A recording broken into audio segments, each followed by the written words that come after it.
Salut à tous. Salut. On vous l'avait promis, ce fameux récap, ce bilan à mi-saison, cette saison 8 qui a eu des plus, des moins, on va en discuter. On a pris un peu de recul surtout, on a eu beaucoup de réactions à chaud. Ouais, j'ai mis -4, je suis vraiment désolé pour ça, je me suis emballé. Et surtout, je vous présente notre guest, comme promis, Valou. Il est avec nous, vous le connaissez, l'illustre, le brillant Valou. Merci. Il prend les fleurs, tant mieux, et on va prendre du recul, analyser les choix scénaristiques surtout, dans quelle direction va The Walking Dead. Honneur aux autres, quel est selon toi Valou le gros point fort de cette saison 8, de ce début de saison 8?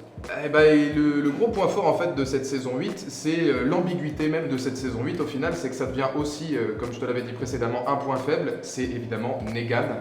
Alors pourquoi un point faible avant que je me fasse engueuler? Parce que Negan est devenu tellement aujourd'hui indiscutable et tellement indispensable à la série que quand il n'est pas là, ça se ressent, quand il n'est pas là, ça se voit, et quand il n'est pas là, il y a un manque, il y a une Negan dépendance qui fait qu'aujourd'hui Jeffrey Dean Morgan est probablement le meilleur acteur de cette série, et que voilà, je vais partir là-dessus, j'ai plus dit. Ouais, non mais plus que Rick, c'est devenu limite le personnage principal de cette série, quoi. C'est un truc de fou, surtout que on l'avait beaucoup vu dans la saison 7, cruel, monstrueux, ce vrai méchant horrible. Et dans la saison 8, on a tendance, et ça pour le coup, on a beau critiquer beaucoup les showrunners, les scénaristes de la série, ils ont beaucoup développé le personnage de Negan et ce côté humanisation, le côté humain. Ce n'est pas qu'un monstre cruel sans pitié qui veut juste tuer la team Rick et tout le monde et faire régner sa loi. Ouais, mais justement, je suis pas d'accord avec toi. Au contraire, c'est un personnage hyper complexe, hyper riche, et justement, on le voit pas assez. Pourquoi on voit Negan que les 3 épisodes? Oui, alors on a un peu développé son passé, on a appris que justement sa force, donc sa batte, c'est aussi sa faiblesse, Lucille. On aimerait en savoir plus, on aimerait le voir plus. Moi, je comprends pas pourquoi justement cet acteur, on le voit pas dans tous les épisodes. C'est exactement ce que tu disais avec la Negan dépendance au final. Ouais, c'est ça, ouais. Parce que tu non, le mais vois vraiment, pas dans moi un je suis devenue épisode. addict personnellement. C'est Et pour ça d'ailleurs, que j'ai le pas- meilleur épisode pour moi de la saison, de ce mid-season, enfin de cette moitié de saison, c'est l'épisode 5, il me semble, où on a justement ce duo avec Gabriel, où on apprend un peu plus sur le passé de Negan, où vraiment là, il est plus humain que jamais. On voit que c'est en fait un peu un pendant d'Ézéchiel. Lui aussi, c'est un roi, il a des sujets, il y tient. Et il a, il veut assurer leur sécurité, il a fait des promesses et il tient à ses amis, à ses proches. Ouais, surtout que Negan, au final, non seulement il va transcender la série, mais il a cette quand même fâcheuse tendance à mettre en avant tous les personnages qui gravitent autour de lui. Je veux dire, un mec comme Gabriel qui, pendant longtemps, a été décrié par le public, a été décrié par les fans. Aujourd'hui, c'est quand même quelqu'un qu'on aime beaucoup. Les moments, et franchement j'en ai des frissons rien que d'en parler, c'est vrai, tu pourras confirmer. Quand Negan fait une sorte de confessionnal à travers le mur de la caravane avec Gabriel, il met en avant Gabriel, il met en avant Dwight dans la saison 7, il met en avant Simon, qui est maintenant aujourd'hui, et voilà, GTA, Trevor, on t'embrasse, qui est maintenant un des arguments de ce sanctuaire. Et Negan, c'est l'homme providentiel, quand tous les gens s'agenouillent devant lui en disant « Dieu merci, tu es là », ils ont réussi dans cette saison 8 non seulement à faire que Negan devienne quelqu'un de bien, devienne quelqu'un d'important, et en plus quelqu'un d'essentiel pour toute la continuité scénaristique des personnages qui sont autour de lui. Il est formidable. Il est C'est exceptionnel. là où moi je suis emmerdé, c'est que en fait j'ai limite envie, et c'est là où l'espèce de... J'étais déçu, c'est pour ça que je me suis vraiment vénère sur le mid-season, mais cet affrontement, ce qui est censé être le face-à-face avec Rick, bon, c'est bullshit, Ouais. ça dure 4 minutes, ils se mettent 2-3 claques, l'autre se jette par la fenêtre. Tu vois les deux à l'écran, t'as une seule envie, enfin c'est mon envie, t'as envie qu'ils soient meilleurs potes. Ouais, mais c'est surtout un duel de Genre, titans. Normalement, quand tu vois ces deux acteurs, t'as envie qu'il se passe une scène absolument dingue.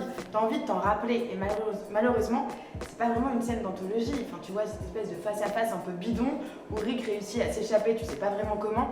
Enfin, toute cette attente pour ça, moi j'étais hyper Ouais, ils déçue. se chamaillent. Ah, la seule bonne chose qu'il y a dans ce combat-là, la seule chose que j'ai retenue, c'est quand Rick lui dit écoute, tu fermes jamais ta gueule, et que Negan lui dit non.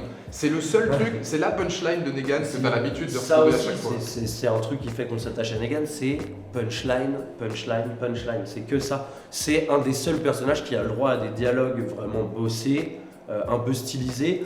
Autant dans la saison 7, il était très bourrin, un peu lourdingue parfois, un peu un bigard. C'est vraiment QQQ. Là, c'est un peu plus fin, il y a un petit cynisme un peu marrant. C'est le seul gars qui a des vrais punchlines et des vrais dialogues. Et honnêtement, de ça, on s'en régale. Ouais, puis Negan, c'est aussi la touche humoristique quand même de Walking Dead. Aujourd'hui, il n'y a plus du tout d'humour dans la série. On a l'impression qu'on est toujours dans du premier degré. Negan, il a ce côté un peu caustique, un peu ironique, et ça fait quand même du bien. Puis on parlait tout à l'heure de la cour de Negan. Moi, il y a un personnage que j'adore et qui vraiment, pour le coup, est vraiment approfondi aussi. C'est le personnage de Simon. Alors, je sais pas ce que vous en pensez, mais moi, je trouve qu'il y a un petit côté Tarantino dans ce perso. Ce côté très nonchalant, très dur.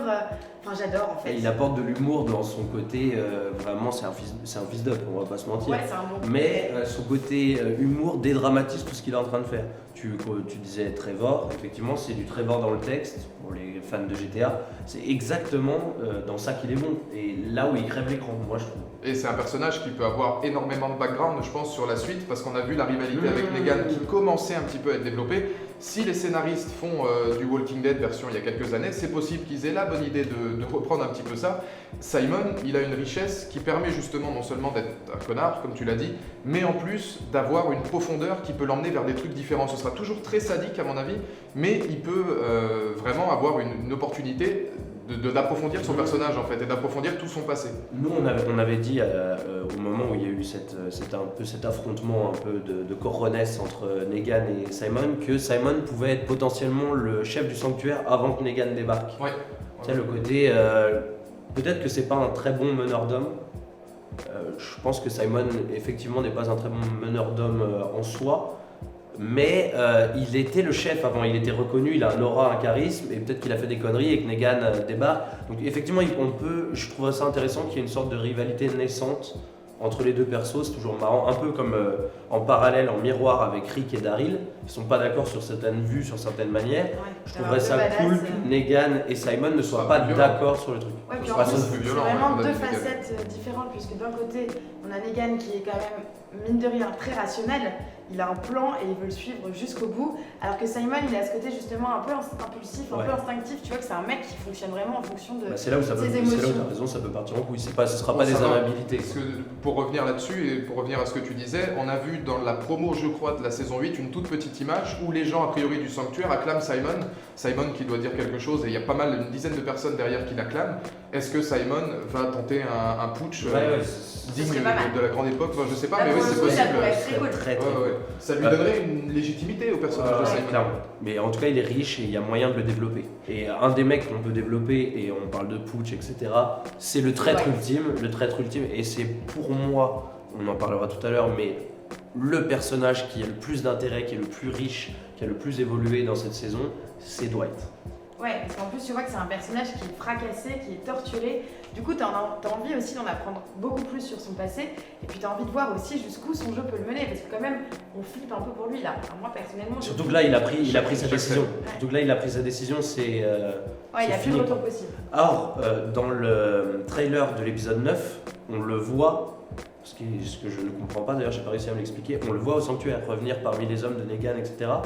Alors qu'il vient de prendre une décision qui est quand même forte, c'est-à-dire genre ok, je ne peux plus reculer, maintenant il faut que je fasse un choix, il a tué des gens du sanctuaire, et il a laissé un témoin, ça c'est manque de cul. Du coup, Dwight va se retrouver dans une sorte de tenaille, et ça c'est très très cool à mon avis pour la suite de la saison. Ah puis Dwight, moi, c'est un personnage que j'aime beaucoup depuis le début, c'est vraiment le personnage pour moi qui a une profondeur, c'est celui qui me rappelle le plus Daryl, mais la grande époque de Daryl, vraiment où c'était le chasseur. S'il vous plaît, Scott Gimple, je sais que tu fais beaucoup de conneries dans ta vie, je sais, mais mets-le-moi leader du sanctuaire, s'il te plaît. S'il te plaît, fais-moi mourir Daryl. Voilà, vous avez perdu 10 000 abonnés. Non, pas Daryl. Non, c'est pas Daryl. C'est là où en fait il comble le vide que Daryl ne fait plus, en fait, tu vois ce que je veux dire. Non, mais il va reprendre un peu du poil de la bête, là, il faisait des petits tours sur sa bécane, le temps qu'il revienne, ne vous inquiétez pas, ça va aller. Il faut que les personnages qui ont vraiment quelque chose à raconter prennent le pas sur ceux qui n'ont plus grand chose à raconter. Daryl, ça fait vraiment 10 épisodes qu'il est tristoun, qu'il est dépressif, qu'il est relou. Là bon, les trailers nous laissent envisager un mec vraiment guerrier et tout, mais ça fait longtemps qu'on nous fait miroiter ça, et je trouve que Daryl, moi c'est mon dieu sur Terre. Mais il a vraiment perdu beaucoup de choses et beaucoup de son essence dans la série. Ouais, c'est dommage parce que quand on pense que Walking Dead aujourd'hui a beaucoup de chance d'avoir Norman Reedus, je dis ça avec la blague, mais Daryl c'est un personnage évidemment que j'adore, c'est dommage qu'il ait plus grand chose à dire. Walking Dead aujourd'hui, ils ont. Il sort avec Dan Kruger. C'est ce que j'allais dire, il a autre chose à faire. Rien que ça, c'est son meilleur jeu d'acteur. Il l'a rencontré dans un film, non? C'était Sky, je crois en plus. Je sais même pas. Il perd pas de temps. Ouais, non, mais moi je les rencontrerai bien tous les deux. Mais par contre, je sais pas comment elle fait pour vivre avec un homme qui a une coiffure comme ça. Mais si. Juste de manière. Tu sais, c'est très. C'est un peu une Karl. Karl, c'est quand même l'apogée pour moi du monde de la coiffure. C'est très chubby. C'est vrai Ah, que c'est pas c'est- évident. Puis surtout c'est un son concept. pansement depuis quand même 8 saisons. Enfin, non, pas J'espère qu'il bouge pas. Enfin, on en reparlera. T'imagines si c'est le même depuis la saison 6, le pauvre le gars. Déjà, j'ai vu. Déficit budgétaire, les mecs, ils ont Déjà, plus j'ai vu assez. un truc de malade. C'est le De toute même façon, il y a un vrai caleçon. déficit dans cette C'est le saison, il y a même pas de caleçon. doute. Tu sais, quand on voit Rick, Oui, dans le conteneur, ouais. il a le même caleçon depuis la saison Ça, c'est 1. bon, ça, c'est pas mal C'est joué. un petit clin d'œil à tous nos amis les porcs. Mais Non, mais quand même, en fait, ce qu'on peut aussi retenir de cette saison, c'est que quand même, ils ont des super persos, ils ont des clans qui sont géniaux. Enfin, quand tu penses aux Garbage Kids, quand tu penses même à la colline qui reste ce grenier un peu tapis dans l'ombre, mais qui est quand même hyper intéressant, t'as toujours le Oceanside. sanctuaire qui est quand même génial. Donc, ils ont des super persos hyper charismatiques. Il y a des intrigues qui pourraient mais être géniales. Et pourtant, on est toujours dans ce truc un peu mou. Et surtout, on est toujours dans un truc hyper redondant. Oui. Oui. Ouais, c'est vrai que The Walking Dead a un peu la fâcheuse habitude d'allumer des mèches, des intrigues. Ils ont des bonnes idées en fait, c'est ça qui est ouf avec The Walking Dead, c'est qu'ils ont des bonnes idées, mais ça n'aboutit jamais. C'est un peu, on dirait un plan de Rick. C'est genre, c'est une bonne idée au départ, mais ça n'aboutit jamais. Et tu parlais de la colline, enfin, il y a plein de personnages qui, moi, commencent vraiment à m'intriguer. J'aimerais bien, s'il vous plaît, ne gâchez pas ces gens. Maggie, pour moi, commence à vraiment porter ses coronesses, et c'est limite la personne la plus badass de l'équipe de Rick. Elle est même plus badass que Rick maintenant. Ah, Maggie, elle a vraiment. Elle a pris ce qu'on avait laissé dans la saison 7, c'est-à-dire le statut de leader de la colline. Elle l'a maintenant, elle l'assume complètement. Après la colline, le tout petit problème que j'ai, c'est que c'est celui qui est resté le plus en retrait. Alors tant mieux si dans la suite de la saison 8, au final, clairement. on nous montre que la colline c'est devenu le refuge de tous les rescapés. Ça peut encore C'est le partir dernier sur autre bastion. chose des comics. C'est c'est la dernière rempart contre le mal. Mais ouais, moi ce qui m'a le plus choqué en fait, en dehors de Maggie, c'est le rôle de Jésus. Parce que Maggie, certes, elle a vraiment quelque chose. Jésus, j'aimais beaucoup le je suis le nouveau Morgan, je ne tuerai pas, c'est tu ne tueras point. Le gars est sponsorisé par Mel Gibson, mais il va pas au bout. Tu vas pas au bout de ce que tu. C'est ça, c'est une bonne idée mal exploitée. Tu vas pas au bout, tu nous expliques pas pourquoi. C'est tu tuais avant, mais t'as décidé de pas tuer maintenant. Pourquoi? Pas de Et réponse. comme on n'a pas d'explication, c'est hyper relou parce que le mec arrête pas de se répéter, genre non, faut pas faire Ouais. ça, faut pas faire ça. C'est vraiment ta pote qui te dit, genre ouais, non, fais pas ça, fais pas ça. Relou. Alors qu'à contrario, il est en opposition à des gens comme Morgan et Tara. Morgan qui a un charisme incroyable, J'adore, et puis Tara qui, elle, c'est compréhensible avec la mort de Denise, pour ceux qui s'en rappellent, et elle a une vraie volonté de tuer, logique, légitime, elle veut se venger. Jésus, oui, il perd un petit peu en ampleur à côté de deux personnages qui sont mis à haut level dans cette saison, quoi. Moi, ce que je trouve aussi intéressant avec la colline, c'est vraiment eux, ils sont vraiment portés vers l'avenir. Tu vois que c'est vraiment le seul clan qui justement pense vraiment à fonder un monde meilleur et le pense dans l'instant présent. Parce que justement, en ayant tout ce côté un peu grenier, en cultivant aussi toutes ces ressources qui vont servir. C'est Maggie qui Et- fait ça, je pense aussi. Hein. Ouais, mais du coup, tu vois, il y a un côté vivre dans l'instant Ouais. présent et construire un monde meilleur, mais ils le pensent vraiment. Et ça, c'est aussi un peu le côté de Jésus. Ouais, Jésus. Moi, Jésus, les enfants, je n'en peux Ok, plus. au bout du bout. Non, Jésus, vraiment, il me met au bout du. Dès que je le vois, je l'adore. Et comme tu disais, il y a tellement de choses à creuser. Pourquoi il est aussi fort en une sorte de. C'est un kangourou, le gars. Ça, dans les comics, il me semble que, de mes souvenirs, il me semble qu'on n'a pas la réponse. Enfin, c'est un gars qui a fait des arts martiaux, etc. mais c'est pas Ouais, il n'y a pas de expliqué. truc à creuser et tout. Non, mais, il me semble pas. c'est un peu le rabat-joie complet Moi, j'aime bien. et c'est toute cette galerie de personnages un peu rabat-joie qui changent la vie tout le temps, etc.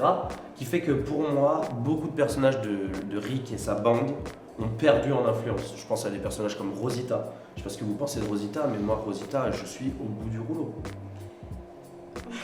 Mais moi je l'aime cette femme, c'est pour ça que je suis désespéré. C'est que moi je me marie avec cette femme-là. C'est pas normal, Rosita. Question d'un gros flash. Ah mais ouais, non, mais Rosita, elle a une volonté depuis la mort d'Abraham d'y aller. Vas-y, il faut tuer, etc. Je veux bien qu'elle passe pour une relou, mais c'était une guerrière. Elle avait vraiment quelque chose. Là, en 12 secondes chrono, les scénaristes ont décrété qu'il fallait qu'elle prenne son temps. Et pourquoi? On n'en Ouais. sait rien, mais elle Ouais. prend son temps. Puis c'est l'excuse de la blessure, elle et Michonne, où en fait on les a pas vus pendant au moins 4-5 épisodes limite. Enfin, Ah j'exagère ouais. Ah bah, peut-être. Michonne, elle n'existe plus, objectivement. Michonne, pareil, c'est On est des. parti de la vraie badass de la série qui était un peu l'alter ego de Rick à un personnage qui s'occupe C'est devenu sa meuf, de la du coup, fille. il l'a un peu mis au pas, tu vois. C'est particulier, c'est vraiment la femme au foyer en ce moment, c'est un peu chiant. Mais tu vois son arrivée, Michonne, dans la série, elle arrive avec ses deux. ses Elle est frères, trop non, stylée. si je me trompe pas. C'est C'est son mec et son frère. Ouais, voilà. C'est son Elle ancien. arrive comme ça, bam, tu la vois, tu fais ok, c'est quoi ce personnage de malade? Elle a un katana, tu fais ok. elle confirme dans la suite des événements avec le gouverneur, avec machin. C'est vraiment un personnage, tu te dis ok, ça, t'as ça dans ton équipe, t'es ouf. Ouais, Et là, aucune utilité. Ouais. Des changements d'avis, ouais, viens, c'est ma mission, je vais t'aider Daryl, on va attaquer le sanctuaire, machin. Au dernier moment, ouais, vite fait en fait, enfin. C'est que ça, c'est que Finalement, en lui fait, faire. ce qu'on peut retenir aussi de cette saison, c'est que c'est que des persos en demi-teinte. Ils n'ont pas Ouais. réussi à approfondir leur psychologie, à aller plus loin et à nous donner ce qu'on attendait finalement cette saison. C'est-à-dire que déjà la saison 7, elle était quand même un petit peu molle, on avait l'impression que ça allait vraiment péter dans la saison 8 et surtout qu'on allait approfondir tous ces personnages. Il y avait eu des pertes, enfin tu sentais que les mecs ils étaient pleins de revanche, ils avaient envie quoi de vaincre Negan. Et là on en est au mid-season et finalement il s'est rien passé. Au cas où certains sont perdus, on est toujours au point positif. On dirait pas, mais on est toujours sur un délire de C'est points ça le positifs. problème avec The Walking Dead, c'est que les points positifs se retrouvent très facilement dans les points négatifs. Mais c'est ça. Mais ça aussi. peut devenir un point positif parce qu'on en est qu'au mid-season. Et c'est- Donc là il reste encore la moitié Et de c'est pour la ça qu'on saison s'énerve. cartonnée. C'est pour ça qu'on s'énerve, c'est pour ça qu'on se tend. C'est qu'en fait, ils nous créent des attentes. Ils sont très bons pour créer Ouais, des attentes de carrément. Walking Dead. Et après, pour les satisfaire, il n'y a plus grand monde. C'est dommage, putain. Tu vois une lumière au bout du tunnel et en fait, non. Attends, on sait rien, ça peut Non, ça peut évoluer, ouais, ça peut évoluer là. Je suis un peu négatif, je vous dis, je suis en dépression. Les gars, ça va pas, là c'est les fêtes, j'ai pas acheté mes cadeaux encore. Et le fait est que j'attends beaucoup plus, j'ai beaucoup d'espoir pour la suite de la saison 8 et pour une raison. J'aimerais beaucoup en parler et savoir ce que vous en pensez, c'est l'émancipation par rapport à la BD. Je trouve qu'on a souvent accusé The Walking Dead de ne pas prendre de risques, de ne pas faire de choix forts. Là, le fait de tuer Carl, Inch'Allah, on A sait priori, pas. normalement. Fait que, ok, les mecs, les showrunners ont dit la BD, maintenant on la met de côté, on va partir dans notre direction. Et ça, je trouve, ça ouvre une multitude de possibilités et c'est très cool. Bah, moi je suis d'accord, mais le problème c'est que si tu me lances sur Karl, je vais râler. Je suis pas venu là pour me battre. Je suis pas venu là pour dire. Mais à un moment donné, je me suis déjà adressé à Scott Gimple une fois dans cette vidéo. Je vais pas le faire à chaque fois. Mais Tu peux, hein, c'est pas bien. mal. Scott Gimple. Non mais Si tu nous entends. le problème, c'est que effectivement, c'est très couillu. C'est-à-dire que là, pour moi qui lis les comics et pour tous ceux qui lisent les comics, c'est vrai qu'il y a une émancipation, il y a quelque chose de complètement différent. C'est bien de l'avoir fait. C'est très audacieux de faire mourir Karl. Encore faut-il bien le faire, parce que la morsure, c'est très light. Même si tu t'y attends pas sur le moment et que tu as une réaction qui est un peu OMG comme. Je sais pas. Après, bon. En même temps, tu vois, ça peut créer aussi, pour les prochains épisodes, une vraie attente dans la manière dont Rick va gérer ça, parce que du coup, ça va être une mort lente. On va attendre. S'il tu meurt. vois, s'il meurt, bien Donc sûr. ouais, il y a double Mais attente. normalement, on va vraiment assister à sa chute, quoi. Et il y a un truc assez intéressant, je trouve, justement, de voir comment Rick va réagir face à la mort de son propre fils. Mais après l'émancipation justement de vis-à-vis des comics, c'est bien. Mais tu ne fais pas ça avec un personnage qui, comment dire, a beaucoup de choses à donner encore. Ça, je Karl, suis c'est d'accord. sûr. Ah non, mais moi, Karl, pour moi, c'est un je l'ai dit. personnage dans les comics qui commence seulement dans A New Beginning à prendre une dimension énorme. Et là, bah, tu le fais disparaître. Il Alors tue, que ouais. tu veux créer une scène mémorable, Daryl, encore une fois, je suis désolé, mais tu peux avoir une mort emblématique avec lui qui choque le Moi, spectateur. c'est ce à quoi je m'attendais, c'est la mort de Daryl. Et c'est vrai que du coup, il y avait des morts qui étaient peut-être un peu plus envisageables. Encore une fois, même si c'est pas mon envie réelle, la mort de Daryl, ça pouvait provoquer une émotion, être ultra intense, psychologique, viscérale dans la série, sans pour autant prendre le risque, même si c'est un risque à louer, de faire mourir un mec comme Karl qui, lui, dans les saisons à venir, avait énormément de choses à donner. Karl, dans le dernier épisode, là où il est censé peut-être mourir, il tient tout l'épisode sur ses épaules, il nous montre que c'est un mec qui en Il a. assure la défense d'Alexandria, il a des vraies stratégies, c'est un des personnages qui a le plus évolué. Normal, il a commencé enfant et il suit l'évolution normale il est en train de devenir un homme, quoi. Ah oui, c'était vraiment ça aussi l'intérêt de Karl, c'est justement c'est un adolescent et on a vu justement tout son apprentissage et on avait envie de voir justement cette relève parce que Karl c'est quand même le fils de Rick, Rick c'était quand même le leader charismatique de cette saison. On avait envie de savoir comment il allait évoluer face à son père, est-ce qu'il allait se rebeller, est-ce qu'il allait suivre, quelle relève il allait prendre. Bon voilà. Puis c'était un peu la conscience de Rick dans ces derniers épisodes, genre c'est justement lui qui parlait beaucoup à Rick, qui disait ouais il faut penser à l'après, on n'est pas que dans du œil pour œil, dent pour dent, on va pas tuer tout le monde, etc. Un peu un héritage de Laurie aussi qui lui disait beaucoup ça, avant de mourir d'ailleurs elle lui a dit ça, genre sois bon, c'est facile d'être méchant, etc. Il était exactement dans ce délire là, et j'ai peur, là où Rick était intéressant, j'ai peur que la mort de Karl fasse rebasculer Rick dans un truc vraiment sanglant, dent pour dent. D'ailleurs, tu nous en parlais tout à l'heure, mais on pensait, enfin en tout cas moi je pensais, en lisant notamment les critiques, que Karl était parti de son plein gré, qu'il avait envie de quitter la série, mais apparemment il s'est fait virer. Ouais, alors c'est les grosses rumeurs qui ne sont plus rumeurs puisque ça a été prouvé ensuite, et puis parce que même Andrew Lincoln a retweeté ensuite en disant que lui aurait aimé donner le flambeau justement de son pistolet, de son fameux python à Karl plus tard, et qu'il était vraiment abasourdi de cette mort, donc là probablement de cette mort. Scott Gimple a décidé de virer Chandler Riggs. La première rumeur comme quoi il l'aurait viré, c'est parce qu'il a pris 7 ans trop vite. C'est le Kev Adams à l'envers. C'est-à-dire que lui, ça fait 5 ans qu'il est censé avoir 12 ans. Et que du coup, comme du coup, il va beaucoup trop vite à grandir, on l'a viré. Alors Scott Gimple. Ah merde. Nostradamus. Non mais tu peux pas faire ça, mais je veux dire, c'est le virer comme ça, que même le père de Chandler Riggs, c'est que ça va loin, dit quand même sur Facebook et sur les réseaux sociaux, je suis abasourdi de voir que mon fils s'est fait virer, de le découvrir à l'écran. C'était là, ça va avec la gestion. Mauvaise com. Ça va avec la gestion de la série, faut voilà, dire. dans tous les sens, mauvaise com, dire que Morgan va partir de la série pour aller dans FIR. Avant qu'il se passe quelque chose sur lui. Avant C'est même absurde, que le c'est gars soit mort ou quoi que ce soit, on sait déjà qu'il est condamné en fait. Quel est Ou qu'il l'intérêt va disparaître, ou qu'il va partir, voilà, et jamais le voir. Donc c'est voilà. vrai que si tu sais que tu le vois plus avant la fin, quel est l'intérêt de le dire avant, quoi. En revanche, ce qui est assez habile, et ça on ne peut pas leur enlever, c'est qu'ils ont réussi à multiplier les intrigues, à faire plusieurs échelles dans la guerre entre Negan et Rick, alors que pour l'instant, cette moitié de saison 8 se déroule sur un jour et une nuit. Donc en un jour et une nuit, faire autant de trucs, c'est quand même, ça veut dire qu'il y a une richesse scénaristique qu'on ne peut pas négliger. Ouais, ça c'est vraiment cool le fait de suivre justement tous ces persos, tous ces clans et de voir justement cette guerre parce que c'est quand même une série, une saison qui se concentre quand même sur une action guerrière. Tu vois vraiment que tu as deux clans qui sont disséminés en plusieurs factions et ça c'est assez sympa de voir tous ces fronts et de suivre un peu en temps réel parce que c'est un peu ça l'idée aussi de suivre cette guerre, comment elle se déroule quoi. Ouais, c'est bien, c'est vrai que c'est bien vu. Le fait d'avoir très peu de temps au final sur une seule saison en termes vraiment de chronologie d'événements, c'est sympa. Ça amène forcément à ce qu'on en voit plus que d'autres et surtout qu'il y en a qu'on n'en voit pas assez parce que tu as pas mal de personnages qu'on ne croise pas beaucoup ou sur 3-4 épisodes on les voit pas. Mais le fait d'avoir justement ça te permet d'humaniser un petit peu le concept et ça permet aux spectateurs de vraiment ressentir cette guerre comme s'il y était. Parce qu'au final, il n'y a pas trop d'ellipses, il n'y a pas de flashback, enfin très peu, à part le flash forward du premier épisode où on voit justement Rick vieux. On ne sait pas encore où est-ce que ça c'est va. encore un délire, ce premier épisode avec tout ça. Mais ça dure en très peu de temps et tout ce qu'on voit au fait, c'est vachement intéressant de se dire au final, oui, dans le sanctuaire, ils ne sont pas restés tant de temps que ça finalement. Oui, c'est et ça. Je pense tout est que chronologique, c'est ça. Ouais. vraiment de belle manière. Et puis surtout, au-delà des différents lieux de guerre, il y a surtout des conflits à l'intérieur même des camps. On a parlé de Dwight, qui est un peu le traître. On a parlé de Rick et Daryl. Moi, je sens qu'il va y avoir une petite tension, il va y avoir problème. On a parlé de Simon et Negan qui potentiellement pouvaient s'affronter. Et il y a un personnage qui est au cœur de tout ça et qui, pour moi, est un des plus importants de ce début de saison 8 parce qu'il est omniprésent, c'est Eugène. Dans son choix de quel côté adopter, d'ailleurs il ne fait pas vraiment le choix, et de comment envisager cette guerre. C'est le mec le plus rationnel que tu puisses croiser. Alors du coup, c'est vrai que moi je suis assez d'accord avec toi là-dessus. Eugène, pour moi, c'est un personnage que j'aimais beaucoup, mais pendant 7 épisodes et 52 minutes, parce que malheureusement, le fait qu'il retourne chez Rick, c'est un énième retournage de veste. Alors tu le sais qu'avec ce personnage-là, il ira là où le vent est. Mais quand on voit Eugène dire à Gabriel dans son lit « Je suis un sauveur », c'est pas le top, mais c'est comme ça, c'est le mieux possible, c'est ce qu'il faut pour moi. Ça, j'avais bien aimé, ça lui donnait une profondeur, une identité, le personnage est super bien écrit, et il revient finalement chez Rick à la fin sur un acquis de conscience à la Gérard Depardieu avec une bouteille de pinard.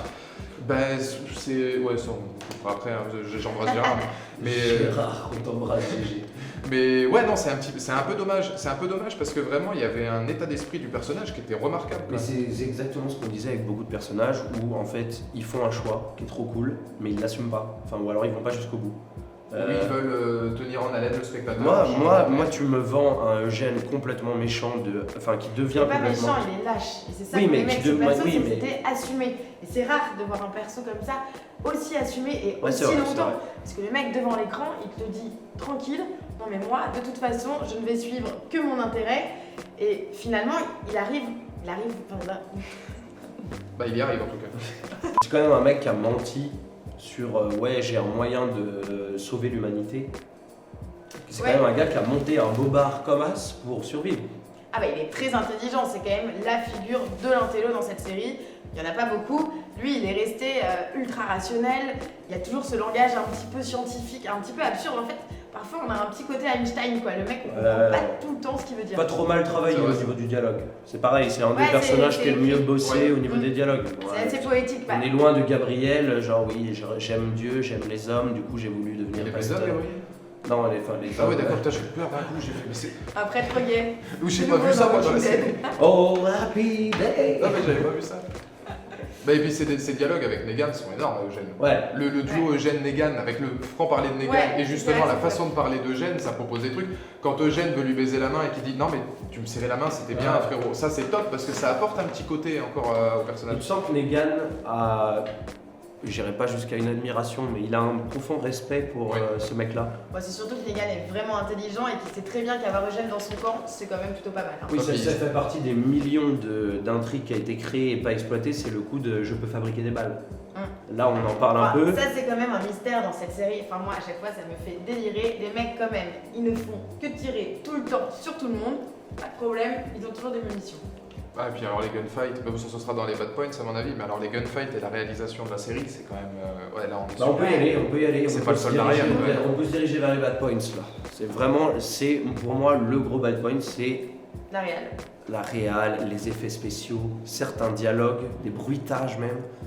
T'es une série je crois qu'elle a battu tous les records d'audience. Là-dessus, c'est carré. C'est en termes de visionnage aux États-Unis, c'est record. T'as forcément du budget qui va avec. T'as forcément des équipes, des gens qui bossent dessus au quotidien, etc. Et ça te donne des rendus parfois, mais tu te dis, mais arrête, c'est pas sérieux, quoi. C'est une série Z. Ouais, alors après au niveau du budget, il faut remettre les trucs dans leur contexte et je vais essayer de les défendre, faire un peu l'avocat du diable là-dessus.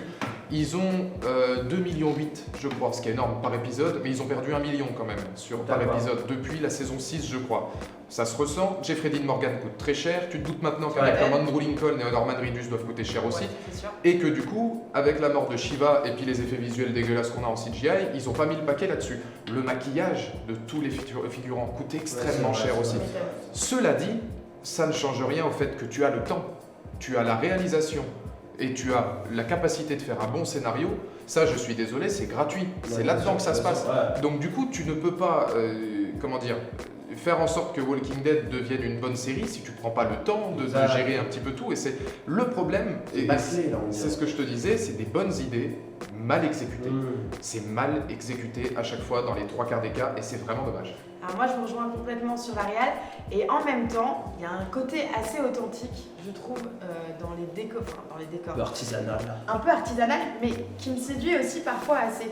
C'est-à-dire qu'on a l'impression qu'on est avec eux. Je sais pas comment vous oui, je vois ce que vous le ressentez. Alors je suis d'accord, hein, la DA est vraiment pas du tout aboutie. Il y a des fonds aboutie. verts partout, ça m'énerve. Ouais, les rôdeurs pareil, mais je sais pas, il y a un petit côté un peu naturel que j'aime bien aussi. Ouais, non mais de toute façon, maintenant il y a une identité visuelle de The Walking Dead qui est établie.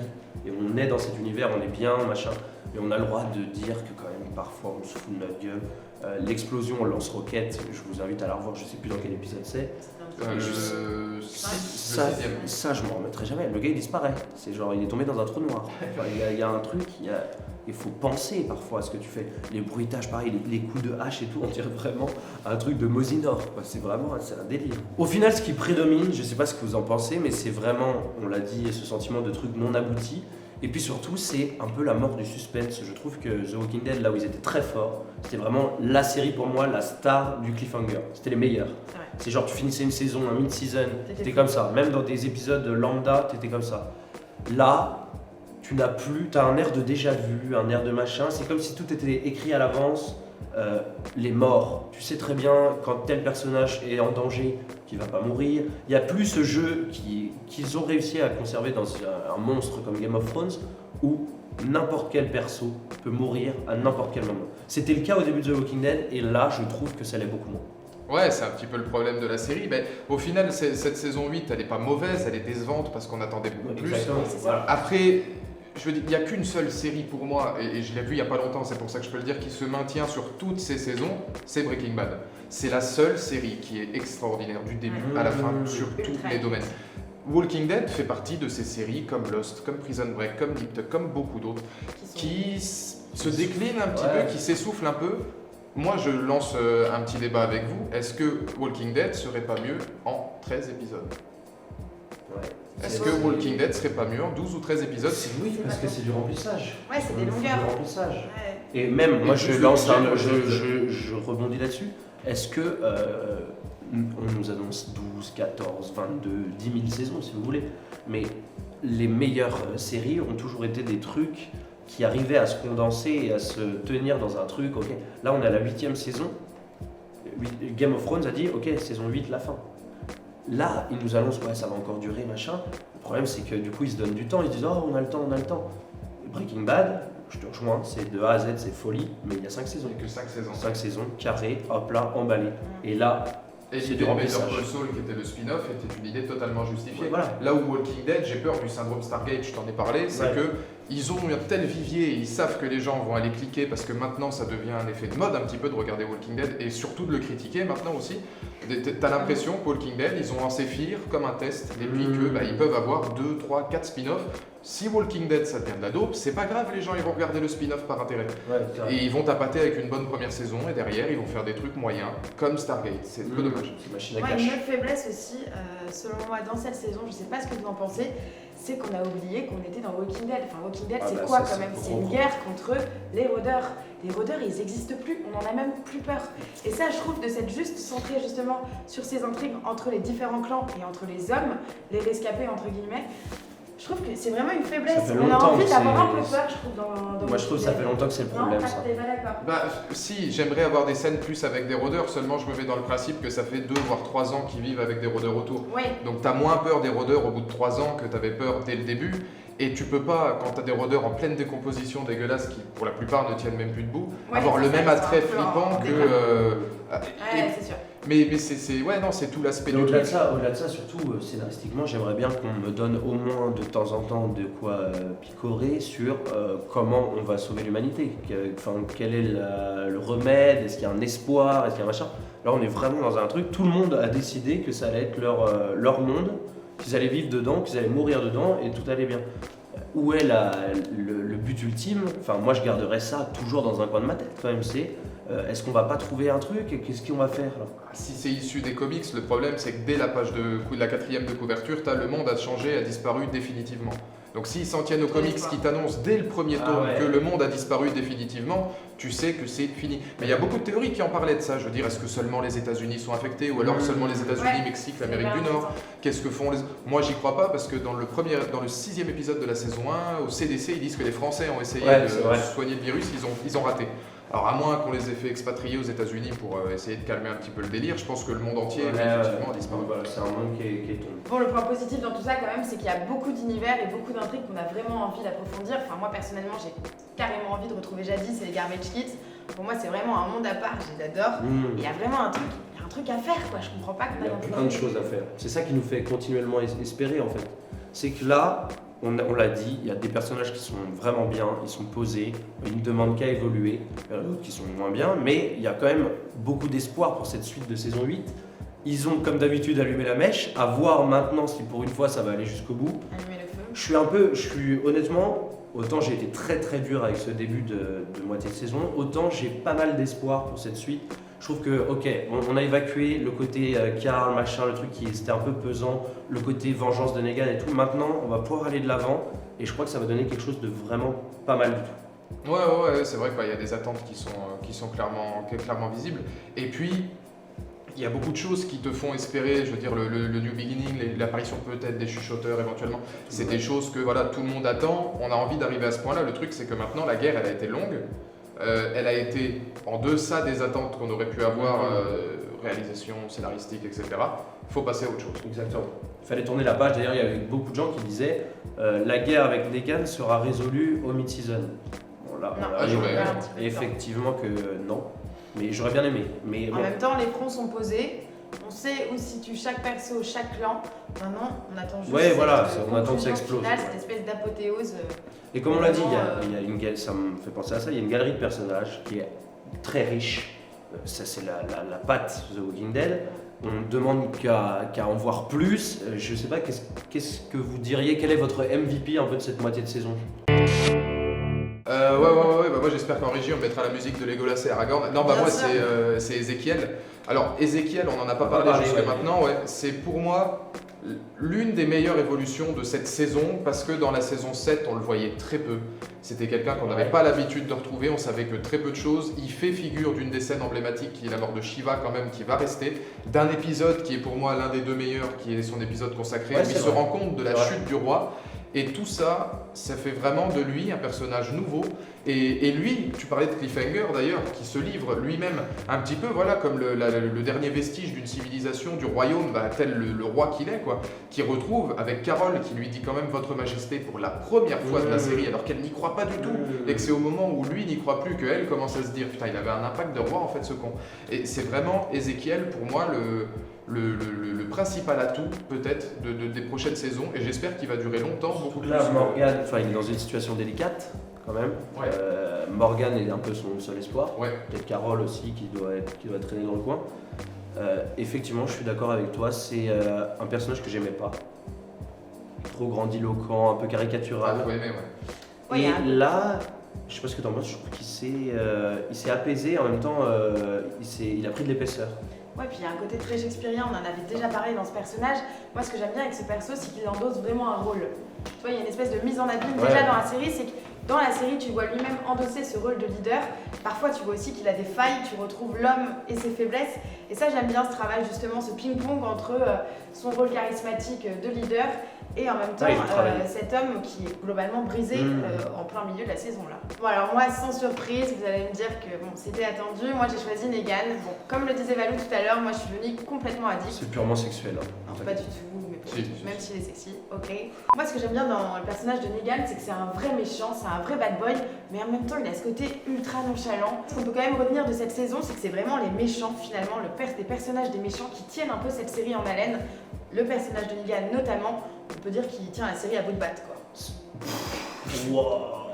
Si on te met sur une île déserte et t'as le choix entre Rick et Negan, tu fais quoi? Ah moi je vais Negan direct. Ah ouais? Ah ouais. Putain, dans la trahison. En parlant de trahison d'ailleurs, mon MVP c'est Dwight.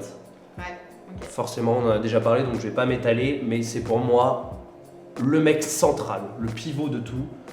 Très bon jeu d'acteur, il est en train vraiment de prendre la confiance et on a vu aussi dans les trailers de ce qui va venir en février qu'il prend même la confiance au sein du groupe de Rick et je trouve ça assez cool. Il leur dit moi je connais Negan, donc je sais comment il fonctionne, donc je sais comment on va le baiser. Tu vois. Ouais, il pourrait avoir et un il est, je suis, voilà, faut qu'on fasse ça. Là il a pris sa décision, en plus ça c'était cool dans cet épisode 8. Il était au pied du mur, au bout d'un moment tu peux plus jouer double jeu.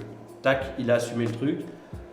Quelle va être surtout la réaction de Negan, ça, putain ce serait ouf quoi. Enfin Negan qui va apprendre ça, je pense qu'il va vraiment vouloir se venger, il va y avoir une autre rivalité au-delà de Rick, Negan, il va y avoir du Negan-Dwight, il va y avoir beaucoup de choses et Dwight il tient quelque part une partie de la série à bout de bras. Bon, on a dit beaucoup de choses, une fois qu'on a dit ça, quelle note vous mettriez à cette mi-saison? Je sais que j'ai été dur moi, mais je me suis calmé un petit peu, j'ai pris du recul. Donc quelle note vous avez mis à cette moitié de saison? Alors moi comme note, je mettrais pour Negan et pour Ezekiel, je partirais de base sur un 2,5 mais je vais mettre un 3 sur 5 parce qu'il y a 2 épisodes pour moi qui sortent du lot, dont un avec Negan justement, qui fera partie de mes épisodes all-time emblématiques. Donc pour ça, je mets un 3 sur 5. Ça fait 12 sur 20, tu vois, quand t'es au lycée, t'es content, t'es pas content, donc c'est relativement correct, mais j'attends plus sur la suite. Moi, vous allez me dire que je copie, mais je voulais aussi mettre un 3 sur 5. Alors j'ai hésité encore une fois à mettre la moyenne, je me suis dit que c'était un peu lassant, et surtout en réfléchissant, il y a quand même des persos qui sont vraiment cool. Tu vois, quand on pense à Negan, quand on pense à Dwight, moi tout ce côté aussi double jeu qu'on a avec Eugène, il m'intéresse vachement, j'ai envie de savoir où ça va nous mener. Donc pour toutes ces intrigues un peu entrelacées, je leur mets un 3, t'as envie d'en savoir la suite, t'as envie de savoir comment un peu ça va se débloquer tout ça. Oh, c'est vrai. Moi j'ai mis donc la note de -4. Non, moi j'ai mis 2,5, la moyenne. Parce que c'est simple, c'est ce qu'on a dit tout le long de la vidéo, c'est des idées vraiment bonnes, mais pas d'aboutissement. Donc pour moi c'est la moyenne. On a des attentes, on est déçus. Voilà, c'est toujours comme ça avec The Walking Dead, tu souffles le chaud et le froid, donc moyenne 10 sur 20, 2,5 sur 5, ça me paraît logique. Bon, ce qu'on peut retenir quand même de tout ça, c'est qu'on a vraiment envie de voir la suite. On a hâte que toutes ces histoires se décantent et de voir vraiment qui va gagner cette guerre. Ça, l'émancipation par rapport à la BD, j'arrête pas d'en parler, mais parce que justement ça m'intéresse et ça ouvre un champ des possibilités incroyables et ça crée des attentes. Je sais pas ce que vous pensez, quelle direction ça va prendre The Walking Dead pour la suite? Bah moi j'ai 4 grosses attentes qui seront très rapides à donner. Negan survivant, ne tuez pas Negan, pas maintenant. Quitte à l'enfermer pour justement suivre les comics. Alors si ça... J'ai peur que justement l'émancipation de la BD condamne Negan. Mais c'est J'ai un peu vraiment peur le de seul ça. truc que je veux éviter. Alors Dwight, leader du sanctuaire, ça pour moi ce serait énorme. L'arrivée des chuchoteurs, j'aimerais bien. Soit en fin de saison, soit même un petit peu plus tôt avec quelques petites scènes. Surtout quand on sait comment ils arrivent dans les comics, on s'y attend pas et c'est pas forcément le truc auquel tu t'accroches dans le tome en question. Mais tu le sais et j'aimerais bien ça. Et un Ezekiel qui continue sur sa lancée, qui est toujours aussi prenant. Une meilleure réalisation évidemment et un scénario qui redevient un petit peu plus logique et peut-être un peu plus fouillé. Le fait est que maintenant, on est dans la dernière ligne droite de cette guerre. Ça fait saison 7, début de saison 8, on l'a quand même bien traîné. Je pense qu'il faut en finir assez rapidement. Moi, j'attendrai pas, je serais eux, j'attendrai pas la fin de la saison 8. J'aimerais bien que ça, comme tu l'as dit, qu'on commence à intégrer petit à petit les chuchoteurs ou une nouvelle direction ou je ne sais quoi, mais qu'on n'attende pas l'épisode 16, c'est ça le dernier, pour nous résoudre le truc avec Negan. Parce que honnêtement, là c'est du remplissage et il faut aller à l'essentiel et changer dans des nouvelles dynamiques. C'est ce que tu disais, en fait maintenant on attend vraiment des parties pris. Moi j'ai envie qu'il y ait vraiment plus de prise de risque et qu'on flippe un peu, qu'on ait peur que potentiellement quelqu'un meure, parce que c'est aussi ce qui faisait toute la densité de cette série, c'est qu'on s'attache tellement aux personnages, parce que quand même ils sont quand même super charismatiques, on a envie de flipper un peu. Moi ça fait longtemps que là j'ai pas flippé devant Et puis ils nous l'avaient promis, je veux dire les premières paroles d'Andrew Lincoln et puis des scénaristes c'était attendez-vous à beaucoup de morts, des morts emblématiques, des choses qui changent, des choses qui bougent et des scènes vraiment puissantes.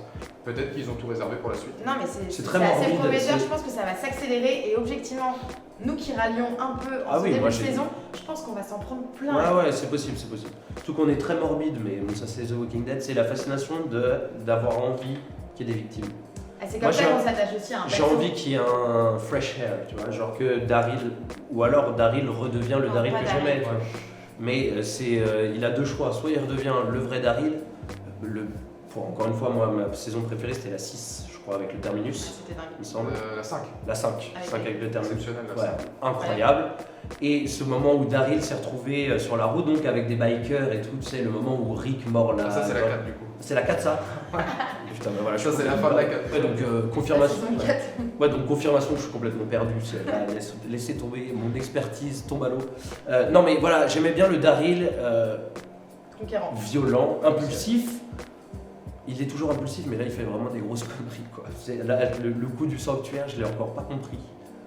Parce que c'est quand même, on va pas se mentir, on a beau mettre beaucoup de choses sur les épaules de Rick, dire ouais Riku, tu sais jamais mettre un plan à terme, mais il est pas aidé, hein, putain. Ouais, mais en même temps ce côté un peu de démythifier justement ces personnages qui jusqu'à présent étaient des personnages ultra charismatiques, ultra conquérants, je trouve que de leur connaître ce côté un peu plus humain, et ouais, aussi parfois ils font des erreurs, c'est aussi assez intéressant. Mais Daryl ça fait vraiment longtemps qu'il est en dépression, vraiment longtemps.